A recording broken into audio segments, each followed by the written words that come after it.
Sekarang kan lagi booming nih ya, namanya brain rot atau pembusukan otak karena penggunaan gadget yang berlebihan dan juga konsumsi konten pendek yang berlebihan. Nah, ini sebenarnya kondisinya seperti apa sih dok di otak? Ya, jadi brain rot tadi ya sebenarnya bukan istilah medis, istilah populer aja. Jadi gejalanya kayak yang gampang bosen gitu kan, kurang motivasi, otaknya jadi tumpul. Nah, jadi benar tuh penyebabnya karena berlebihan scrolling ya, scrolling IG, scrolling TikTok, konten yang heboh, konten yang singkat. Nah, kenapa kayak gitu? Itu karena berkaitan sama yang namanya dopamin. Ya, dopamin itu adalah suatu neurotransmitter. Neurotransmitter tuh kalau bisa dibilang adalah zat pembawa pesan di sistem saraf gitu. Jadi kurirnya saraf itu, dia itu bertanggung jawab sama motivasi, fokus gitu ya, sistem reward, terus kemampuan belajar. Nah, ini yang bertanggung jawab dopamin itu.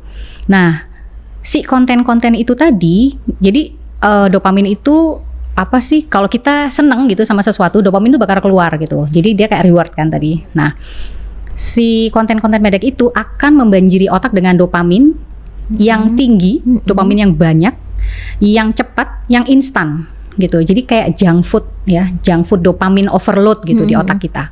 Nah, yang jadi masalah adalah kalau dia over stimulasi sama dopaminnya itu, sensitivitas otak kita terhadap dopamin itu menurun. Jadi bayangin dong kalau kita sering makan makanan yang sangat manis gitu, kan lama-lama lidah kita tuh jadi nggak peka kan sama yang manis. Jadi tetap besoknya harus makan lebih manis lagi, harus lebih banyak lagi. Nah gitu sama. Jadi sensitivitas otak itu akan menurun terhadap dopamin dan makanya dia begitu dia scrolling terus besoknya tambah lama lagi. Kalau misalnya dia ngegame harus lebih lama, mungkin harus lebih sadis lagi.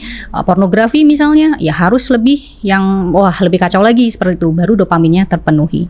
Nah, masalahnya dalam jangka panjang itu udah ada penelitiannya ya di neurobiologi, itu akan mengganggu yang namanya kognitif ya, kognitifnya terganggu, jadi fungsi eksekutif terganggu, jadi fokusnya jadi dia nggak fokus, terus perencanaan terganggu, pengambilan keputusan terganggu, moodnya terganggu jadi labil, gampang gelisah, gampang marah gitu ya.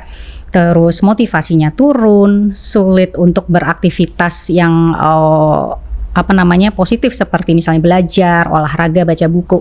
Nah, itu susah banget gitu. Jangka panjang ya ini ya. Jangka panjangnya yang